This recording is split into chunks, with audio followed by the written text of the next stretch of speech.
గోదావరి ఉగ్రరూపం దాల్స్తోంది. భారీ వర్షాల నేపథ్యంలో గోదావరికి వరద ఉధృతి క్రమంగా పెరుగుతోంది. ఒకవైపు తెలంగాణలో మానేరువాగు ఉధృతంగా ప్రవహిస్తుండటంతో సరస్వతి బ్యారేజ్ నుండి గోదావరికి భారీగా వరద నీరు చేరుతుండటంతో గంట గంటకు వరద ప్రవాహం పెరుగుతోంది. బుధవారం ఉదయం జయశంకర్ జిల్లా మహదేవ్పూర్ మండలం కాళేశ్వరం ప్రధాన పుష్కర ఘాట్ వద్ద 12.510 మీటర్ల ఎత్తుకు నీరు చేరడంతో అధికారులు మొదటి ప్రమాద హెచ్చరికను జారీ చేశారు.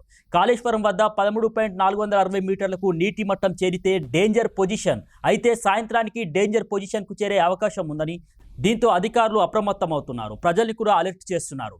గోదావరి పరివాహక ప్రాంతాల్లో ఉన్న పత్తి, వరి, అదేవిధంగా పలు పంట పొలాలు నీట మునిగాయి. మహదేవ్పూర్ మండలం నుండి చంద్రుపల్లి వెళ్లే దారిలో కాజ్వే ఉధృతంగా ప్రవహిస్తుండటంతో ఆ గ్రామంతో ఇతర గ్రామాలకు సత్సంబంధాలు పూర్తిగా తెగిపోయాయి.